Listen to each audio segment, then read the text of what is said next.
السلام علیکم ناظرین، پروگرام زیر بحث کے ساتھ میں ہوں آپ کا میزبان سرمد بشیر اور میرے ساتھ ہیں سینئر صحافی اور پاکستان ٹوڈے کے ایڈیٹر جناب عارف نظامی۔ ایسے وقت جب پاکستان کو سیاسی اور اقتصادی بحرانوں کا سامنا ہے، یوں محسوس ہوتا ہے کہ سپریم کورٹ کی طرف سے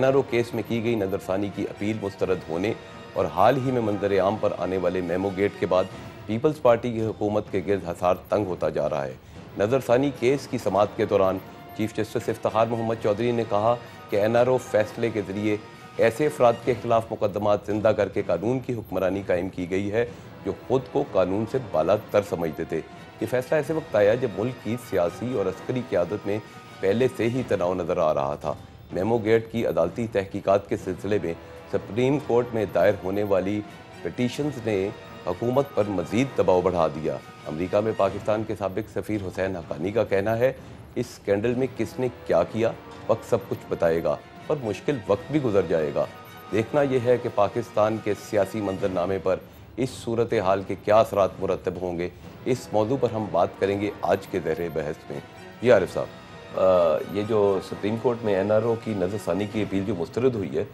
اس میں آپ کے خیال میں حکومت کے لیے کیا سب سے زیادہ پریشان کن بات ہو سکتی ہے؟ حکومت کے لیے پریشان کن بات تو یہ ہے کہ یہ اب سارے کیسز جو ہیں یہ لیگلی اسپیکنگ تو ری اوپن ہو گئے ہیں، اس کی یہ انٹرپریٹیشن ہے۔ اس میں زرداری صاحب کے سوئس کیسز ہیں، پھر MQM کے جتنے بھی رہنما ہیں تقریباً عشرت العباد ہیں، مثلاً الطاف حسین صاحب سے سٹارٹ ہوتا ہے۔ بابر غوری صاحب ہیں، الطاف حسین تو چلے باہر بیٹھے ہوئے ہیں جو گورنمنٹ میں ہیں، ان کے کیسز بھی ری اوپن ہو جاتے ہیں۔ پھر مزیدار بات ہے کہ حسین حقانی صاحب بھی اس کے اندر شامل ہیں جو آگئی بیچارے متون ہیں۔ جی، تو حکومت کے لیے خاصی قانونی اور اصولی مشکلات جو ہیں پیدا ہو جاتی ہیں، اور آگے یہ حکومت بڑی مختلف قسم کے معاملات میں گھری ہوئی ہے۔ تو یہ تو ایک معاملہ ایسا ہے جو کہ خاصا پیچیدہ لگتا ہے ہمیں۔ عارف صاحب ہمارے ساتھ اس وقت موجود ہیں سپریم کورٹ بار ایسوسی ایشن کے سابق صدر، سابق وزیر داخلہ، سابق وزیر قانون جناب چودھری اعتزاز حسن صاحب۔ اعتزاز صاحب، آپ کو ہم خوش آمدید کہتے ہیں اپنے پروگرام میں۔ کیسے دیکھتے ہیں NRO کیس کی جو نظر ثانی کی اپیل جو مسترد ہوئی ہے؟ ایک تو شاید حکومت کے لیے آپ سمجھتے ہیں کہ سموتھ سیلنگ ہوگی اس کے بعد، اور دوسرا سوئس کیسز کے حوالے سے آپ کیا دیکھ رہے ہیں؟ کیا وہ ری اوپن ہو گئے یا ہو جائیں گے، اور گورنمنٹ اس میں کوئی اسے لیٹر لکھنے کی ضرورت ہے؟ What is the situation? دیکھیں، بنیادی طور پہ تو سرمد جو سپریم کورٹ نے فیصلہ 16 دسمبر کو دیا تھا 2009 کو، وہ ایک طرح دوبارہ فعال ہو گیا ہے۔ فعال تو اس سارے عرصے میں بھی تھا، کیونکہ کوئی حکم امتناعی اس کے بارے میں یا اس کو معطل نہیں کیا گیا تھا سپریم کورٹ کی جانب سے، اور وہ مؤثر تھا وہ فیصلہ اس سارے عرصے میں۔ لیکن اب وہ ایک لحاظ سے دوبارہ فعال ہو گیا ہے، اور ابھی تک تو حکومت کے لیے یہ مناسب تھا کہنا کہ چونکہ ایک نظر ثانی کی درخواست دائر ہے، سپریم کورٹ کے روبرو ہے، اس کو 17 ججوں نے سننا ہے، 17 جج جب بیٹھیں گے سنیں گے، اس وقت تک اس پر عمل درآمد دشوار ہے۔ لیکن وہ فعال رہا ہے فیصلہ، اور اس فعال فیصلے کے تحت یوسف رضا گیلانی اور رحمان ملک صاحب جیسے لوگوں نے اپنے آپ کو بری بھی کرایا ہے، عدالت میں گئے ہیں، عدالت کے روبرو۔ وہ اس NRO کے اس فیصلے 16 دسمبر 2009 کے فیصلے کے بعد ہی یہ ممکن ہوا کہ ان پر مقدمات چل سکتے تھے اور چلائے گئے، اور انہوں نے اپنے آپ کو بری کرایا۔ کئی جگہ پہ کئی معاملات میں یہ مقدمات نہیں چل سکے۔ جہاں تک سوئس کورٹس کا تعلق ہے، 2-3 باتیں ہیں میرے خیال میں ان میں اہم۔ ایک تو یہ ہے کہ اگر خط لکھا بھی گیا تو میرے خیال میں کوئی اتنا عدالت سوئس کورٹ نے کوئی ایسی پیش رفت نہیں کرنی، کیونکہ زرداری صاحب صدر ہیں اور ان کو صرف آرٹیکل 248 کے تحت ہی استثناء حاصل نہیں ہے، ان کو بطور ایک آزاد خود مختار ریاست کے سربراہ ہونے کے اس اعتبار سے ان کو ساورن امیونٹی بھی حاضر ہے۔ اقتدار اعلیٰ کی جو ایک کا استثناء ہوتا ہے دوسرے ممالک کے دیگر ممالک کی ریاستوں کی عدالتوں کے روبرو، وہ ان کو حاصل ہوگا۔ چودھری صاحب، تو یہاں پہ تو یہ بھی ایک بحث چل رہی ہے کہ جو 248 ہے وہ بھی اوپن ٹو جوڈیشل انٹرپریٹیشن ہے، اور اس میں بھی وہ شاید امیونٹی پہ ڈیوائیڈڈ اوپینین آ رہا ہے، تو آپ تو ایک ساورن امیونٹی کی بات کر رہے ہیں۔ نہیں، ساورن امیونٹی کی تو بات میں کر رہا ہوں سوئٹزرلینڈ کی عدالتوں میں۔ جی بالکل، وہ انٹرنیشنل لاء کے تحت ہے۔ جی جی ہمارے لاء کے تحت آرٹیکل 248 جو ہے وہ ایک بہرحال ایسا قانون ہے جس میں میری رائے میں تو استثناء مکمل ہے۔ بہرحال عدالت ہر چیز کو ٹیک اپ کر سکتی ہے، عدالت نے دراصل تعبیر چودھری صاحب، آپ کا مطلب کہنے کا یہ ہے کہ ایک تو انٹرنیشنل امیونٹی حاصل ہے، ایک 248 کے تحت ہے، تو اس ڈبل امیونٹی میں زرداری صاحب کو تو کوئی فوری طور پہ خطرہ نہیں ہے، مجھے تو بظاہر خطرہ نظر نہیں لیکن آتا۔ ان کے جو باقی نائبین ہیں، کولیشن پارٹنرز ہیں، وہ ان کے اوپر تو ایک پنڈوراز باکس تو کھل جائے گا کیسز کا۔ ان کے کولیشن پارٹنرز، ہاں ایم کیو ایم جو ہیں ان پہ کیسز کھلیں گے، اور کھل گئے ہونے چاہیے اور کھلے ہوئے ہوں گے، لیکن باقی ان کے جو کولیشن پارٹنرز اور اتحادی ہیں ان میں پاکستان مسلم لیگ کاف ہے، وہ تو مشرف کے چونکہ ساتھ ہی تھے تو ان پہ تو کوئی ایسے نیب کے کیس بنے ہی نہیں، ان پہ تو بعد میں کیس بنے ہیں نیب کے، یہ NICL والے کیس میں جس طرح کا کیس بنا ہے،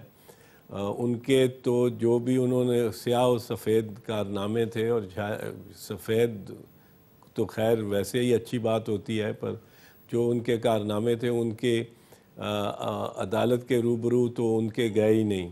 اور جو سوئس کیسز میں مقدمہ وار ہیں اور جو ARY کیس میں مقدمہ وار ہیں آصف زرداری صاحب کے، وہ میرے خیال میں وہ پہلے بری ہو چکے ہیں، اور صرف آصف صاحب کا کیس چونکہ آرٹیکل 248 کا ان کو تحفظ ہے، وہ عدالت میں نہیں گیا، ورنہ شاید اس اعتبار سے کہ ان کے مقدمہ وار، ان کے کو ایکیوز جو ہیں وہ بری ہوئے ہیں، وہ بھی بری ہو جاتے، ان کے تو رستے میں میرا خیال ہے آرٹیکل 248 حائل آیا ہوا ہے۔ اچھا، یہ آپ نے نئی بات بتائی کہ 248 ان کو ممد و معاون نہیں ہو رہا بلکہ حائل ہے۔ پھر یہ بھی بات کہی جا رہی ہے، بعض لوگوں کا خیال ہے کہ یہ ٹائم بار ہو چکے ہوئے ہیں سوئس کیسز جو ہیں۔ سوئٹزرلینڈ کے قانون کا مجھے کوئی خاص علم نہیں ہے، اتنا زیادہ میں اس پہ رائے نہیں دے سکتا، لیکن وہاں ایک اسٹیٹیوٹ آف لیمیٹیشن ضرور ہے، اور تقریباً مغربی دنیا میں فوجداری مقدمات میں بھی بہت سارے ممالک میں اسٹیٹیوٹ آف لیمیٹیشنز ہوتا ہے، جو کہ پاکستان میں فوجداری مقدمات میں اس کا اطلاق نہیں ہوتا کسی ایسے نظریے کا، لیکن مغربی ممالک میں اس اعتبار کے اس قسم کے قوانین ہیں، تو ہو سکتا ہے کہ وہ بھی ایک ڈھال بن جائے۔ چودھری صاحب، اس کا مطلب ہے زرداری صاحب کے لیے تو ستو خیرہ ہیں،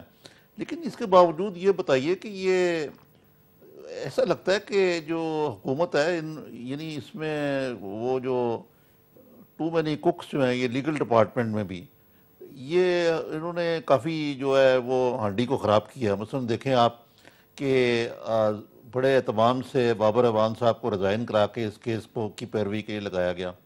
اور ہی کٹ اے ویری سوری فگر، کوئی دلیل نہیں دے سکے، اور کل وہ عدالت سے بھاگ ہی گئے کہہ کہ ان کی ذاتی مجبوری ہے۔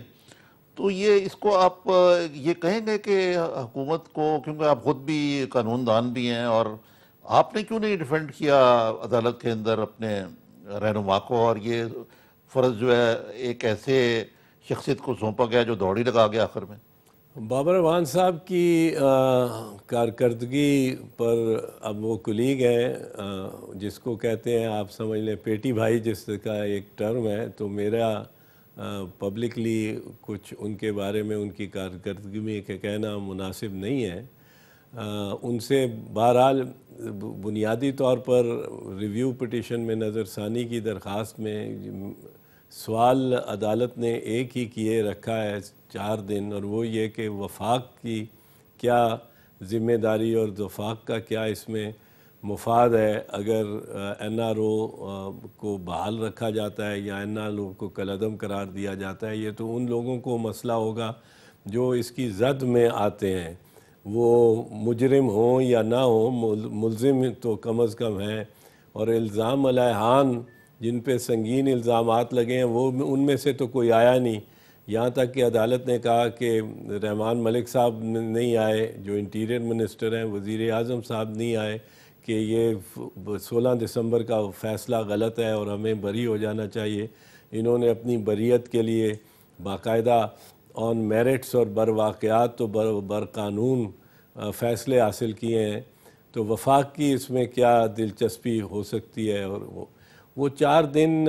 یہ سوال عدالت ان کو کرتی رہی ہے۔ شاید وہ اس کا کوئی مناسب جواب نہیں دے سکے، پر میں نہیں کہہ سکتا ہوں کچھ بھی، کیونکہ بابر اعوان صاحب بہرحال ایک سینئر وکیل ہیں، اور ان کی اپنی جب وکیل کوئی کیس لیتا ہے تو اس کی اسٹریٹجی اور اس کی حکمت عملی اپنی ہوتی ہے، کہ ہر وکیل کی اپنی اپنی ہوتی ہے۔ یہ تو نہیں ہے حکمت علی کے بڑی لمبی لمبی فیسیں ماٹی جائیں، یہ بھی تو ایک اسٹریٹجی ہوتی ہے وکیلوں کی بھائی صاحب۔ نہیں، میں دوسری بات آپ نے پوچھی میرے نہ پیش ہونے کی وجہ، تو میں آپ کو معلوم ہے کہ چیف جسٹس صاحب، میں واحد وکیل ہوں جو چیف صاحب کی ٹیم میں تھا اور ان کا وکیل ہاں بھی نہیں، تھا۔ وہ تو آپ کی ٹیکنیکل مجبوری ہے پھر اس کا۔ میں ٹیکنیکل نہیں، ایک اصولی مجبوری ہے جو ان کی عدالت میں ان کے روبرو پیش نہیں ہو سکتا، اور این آر او کے بارے میں اگر ہو سکتا ہے کہ میری جو حکمت عملی ہوتی ہے اس کیس سے متعلق، وہ شاید، یہ میں نہیں کہہ سکتا ہوں کہ کس حد تک یا کس قدر، پر شاید بابر اعوان صاحب سے مختلف ہوتی، پر اس سے یہ بھی نہ لیا جائے کہ ان کی حکمت عملی کو میں غلط کہہ رہا ہوں۔ جیسے میں نے کہا کہ ہر وکیل کی اپنی اپنی حکمت عملی ہوتی ہے، اپنا اپنا تجزیہ ہوتا ہے ایک مقدمے کو کس طرح کرنا چاہیے، کس طرح کیا اس میں دلائل دینے چاہیے تھے 16 دسمبر سے پہلے جو پہلا فیصلہ آیا، کیا دلائل دینے چاہیے تھے نظر ثانی کے فیصلے میں، پر شاید میرا ان سے اس معاملے میں طرز عمل اور استدلال مختلف ہوتا۔ جو صاحب ہم آپ سے اسی پوائنٹ سے کنٹینیو کریں گے، لیکن ناظرین یہاں پہ لیں گے چھوٹا سا بریک، ہمارے ساتھ رہیے۔ اب وہ گرا ہوا ہے تو اب اس پہ ہر کوئی پتھر اٹھا کے اس کو مارنا شروع ہو گیا ہے۔ اگر وہ ٹریپ ہوئے تو ایسا غنچہ کھا گئے ہیں، اور وہ بھی ایک ایسے شخص ہے جس کا اپنا ماضی جو ہے وہ خاصا ایسا ہے کہ وہ ایک پبلسٹی ہاؤنڈ ہی کہنا چاہیے اس شخص کو۔ منصور اعجاز، جم جونز اور ملن، اور ایک یادداشت اس تک، میمو اس تک پہنچا ہے۔